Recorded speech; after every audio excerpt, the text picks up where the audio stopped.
Good morning everyone. So আজকে আমি সকাল সকাল রেডি হয়ে বেরিয়ে পড়েছিলাম।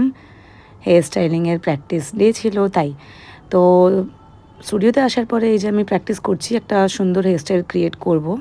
তো হেয়ার স্টাইলিং করার সময় এই যে আমি একটু শ্যুট করছিলাম তখন। তারপরে একটু ব্রেক নিয়ে নিয়েছিলাম।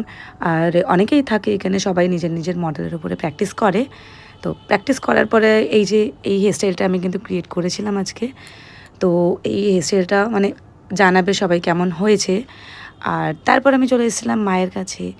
মায়ের বাড়িতে এসে দাদার ছেলে চলে এসেছিলো, তার সাথে একটু দুষ্টুমি আর কি, খেলা এসব করার পরে রাতে হাজব্যান্ড অফিস থেকে আসার পরে আমাকে বাড়ি নিয়ে যাবে বলেছিল, তাই হাজব্যান্ডের সাথে বেরিয়ে পড়েছিলাম। এবার যাওয়ার পথে পেট্রোল ভরার ছিল, তো চলো আমরা চলে গেছিলাম তারপরে পেট্রোল পাম্পে।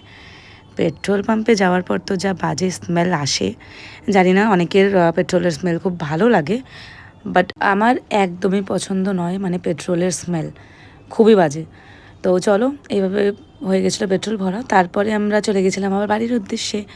বৃষ্টি কিন্তু আবার স্টার্ট হয়ে গেছিলো, ঝিরিঝিরি পড়ছিল।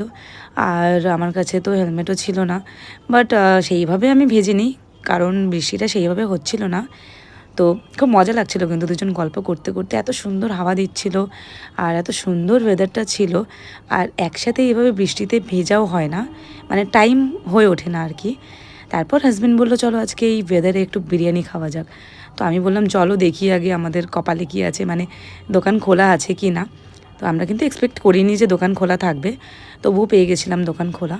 তারপর দেখতে পাচ্ছ এই যে আমার মাথায় হাজব্যান্ড রুমাল বেঁধে দিয়েছিল, যাতে একটু বেঁচে থাকে আর কি মাথার মানে চুলগুলো।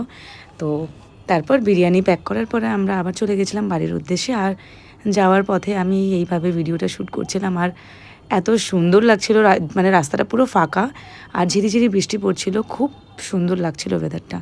তারপরে বাড়ি আসার পরে আমরা খাওয়া দাওয়া করার পরে একটা বিয়ারের ক্যান খুলে এইভাবেই করলাম দিনটা শেষ।